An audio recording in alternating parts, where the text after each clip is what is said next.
Hey everybody, so this is not a new phone. This is the Oppo Find X, which I'm sure almost all of you are familiar with. So I first got my hand on this phone back in mid-July, so that's like over 5 months now of me having used this phone. So if you follow my channel, you know that I tend to cover phones right when they launch. And then after that, I'll do a review maybe a week or 2 weeks later. And then usually after that, I just move on to the next phone. I don't really look back at a phone after 3 months or 6 months. And I don't have anything against a long-term review. I actually think those videos are great, but it's just I don't have time for it because there's so much products coming out, and I do YouTube on the side. But I decided to make a long-term review, a 5 month, 6 month review of the Oppo Find X for two reasons. One, because I still think this is the best damn looking phone on the market. I love this display with no notch, almost edge to edge, and curved sides. I really like the curved sides on the phone, even if they do nothing. And of course, the back, it's a bold design right here. No camera module, no fingerprint sensors, completely uninterrupted. It really resembles like a gemstone or like a piece of jewelry, especially this gradient Bordeaux red color. I love it. But the main reason I wanted to make a long-term video review, it's because of this. The pop-up camera module, which was the biggest selling point of this phone, the biggest headline grabbing feature, but also the biggest cause of concern for reviewers such as myself and probably everybody. I think everybody that reviewed that phone wondered how long this thing would last, because you don't just use this anytime you have to take a photo. You have to raise this elevating module up anytime you need to unlock the phone too, because this phone has no fingerprint sensor, so you can only unlock it via face unlock. So you have to pop this up every time you unlock your phone. I mean, I guess you can use a PIN number, but who the heck wants to use a PIN in 2018, 2019? And also, if you live in China and you use like Alipay or WeChat Pay, you need to pop it up too, because you need it to scan QR code. So that means if you live in China and you use this phone, you're popping this thing up and down like at least 200 times a day, like minimum. There's just no getting around it. 200 times a day. So naturally, everybody wondered how this thing will hold up. And I have good news and bad news. So I've had this phone for over 5 months now, and obviously I was not using this as my main daily driver non-stop, but I used it quite a bit. I would say total, it was my main phone for about like 40 days, 45 days. And the camera right now is still really fast.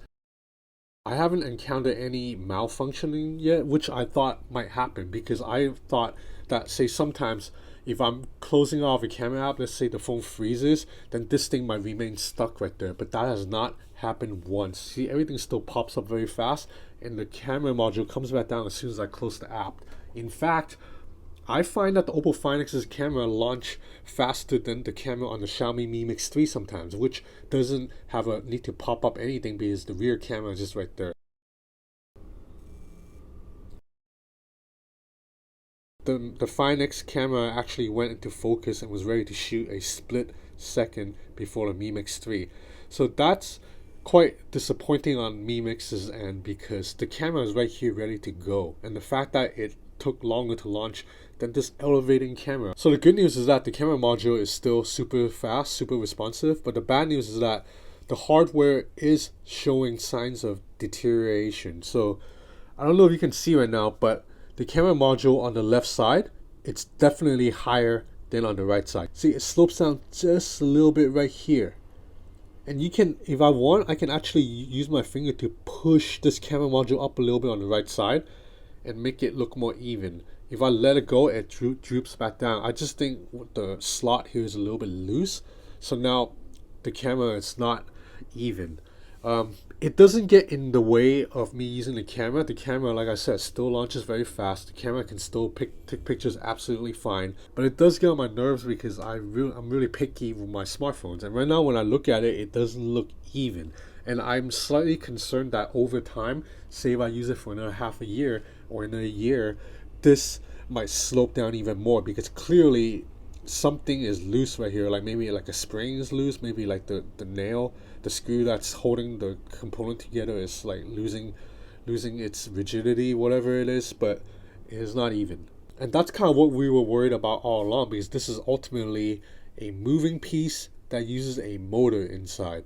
So battery life is also excellent. There's a 3750 milliamp hour battery. So basically I can take this phone out all day and it will almost always last an entire day. Like I don't have to worry about, oh shit, the battery's at like 7% right now and I'm still out, have like 2 hours before I go home. That hasn't happened to me ever. So now let's talk about the cameras. The selfie camera is a 25 megapixel lens. It is what it is. I don't take a lot of selfies. I do think beautification, it's quite heavy. Even if I turn it off, still look a little bit plasticky. Now the main camera, I like it. Colors are very punchy. Shutter speed is very fast. In fact, Oppo's algorithm, image processing algorithm, tend to dial up the contrast a bit more than other phones, like say on the Xiaomi Mi Mix 3 or an iPhone. Definitely, like you can tell the difference right now. The lamp on the Oppo Find X is a little bit more orange than it is on the Xiaomi Mi Mix 3, and this really shows itself in photos. So you look at these two photos right now. The photo on the left, which is the Oppo Find X, it looks a little bit punchier, right? Like the green in the minivan, it's a little bit more brighter, more lush compared to the green on the Xiaomi Mi Mix 3 shot, and the yellow down below is a little bit sharper too, and then the neon lights pop a little bit more. But now, the Oppo Find X has one major weakness, is that it almost always overexposes shots if there's a bright light involved. Now you see right here, the lighting is completely washed out, it's completely overexposed, whereas on the Xiaomi Mi Mix 3 you can still see the individual lights right here, and you can see this part of the street clearly. On Oppo Find X is completely blown out. Same with the neon sign. You can read the word in the Xiaomi Mi Mix 3 image a little bit better than you can read the word on the Oppo Find X's image. Now, to be fair, I took the shot completely like in point and shoot mode. I could dial down the exposure setting if I want to and make it a more pleasing shot, but this is an area that falls short because a really good camera wouldn't need you to dial down exposure that often. Now moving on to another set of shots is the same thing. You see the Oppo Find X's image on the left, I think in my opinion pops a little bit more. If I put this on Instagram, it looks a little bit better, but that's only if you're viewing it on a phone screen and it's this small. If you actually blow up this image, the Xiaomi Mi Mix 3's image is superior. You see the lighting it's much more balanced on the Xiaomi Mi Mix 3 image, and a little bit less noise in the sky too. There's quite a lot of noise in the Oppo Find X's image. So overall, the camera on the Oppo Find X is pretty good, but not great. It's not better than the Xiaomi Mi Mix 3 for sure. That means it's definitely not better than like the iPhone XS or the LG V40 or the Samsung Galaxy Note 9 or the Huawei Mate 20 Pro. So if the Samsung Galaxy Note 9 and the iPhone XS Max and the Huawei Mate 20 Pro are A+ cameras, the Xiaomi Mi Mix 3 is something like an A-. The Oppo Find X is like a B+. So it's still pretty good, but it's not on that level. So ultimately, my verdict on Oppo Find X is it's a really damn good phone and a really daring phone, and I applaud Oppo for coming up with something so stunning and so against the grain. Like I said, anytime a company think outside the box and do something different, I'm gonna applaud. So I applaud Oppo for this design. But ultimately, I cannot use this phone as my daily driver for too long because just needing this camera module popping up 200 times a day just leave me uneasy. Like I mentioned, this is already a little bit sloping down. I worry what's going to be the case in another half a year. And then also, again, every single thing I need to do, this thing needs to pop up. Anytime you go to Alipay, it has to pop up. And then if it's raining, I'm a little bit concerned about rain getting into the module. Or if I'm holding the phone like this in a busy street, I'm concerned about someone hitting it. And then this thing just isn't as sturdy as a camera with a non-movable part. So ultimately, this is a phone that I try to use as my daily driver, but then after like a week, I'll be like, okay, I have to go back to a more safer phone. But the fact that I keep going back to this phone says a lot because I'm really attracted to this design. So even though I have like a bunch of phones on me, I find myself coming back to this phone every now and then, and I think that's the biggest compliment I can give it, because you don't see me using like say the Xiaomi Mi 8 anymore. I don't ever go back to the LG G7 anymore. So the Oppo Find X has longevity. That's it for now. Thanks for watching. It's gonna be a slow month for me this month in terms of phones because everybody is saving the big releases for MWC. The good news is I'll be going to MWC in Spain, so I'll be able to give you first looks at all the phones. We have a lot of major stuff coming out.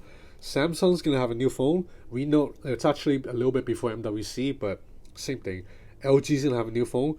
Huawei is going to have a new phone, Xiaomi is going to have a new phone, and Vivo may have a new phone too. So the good news is I am in contact with all these companies and I get first access. So if they do release something, I'm going to have a video up first.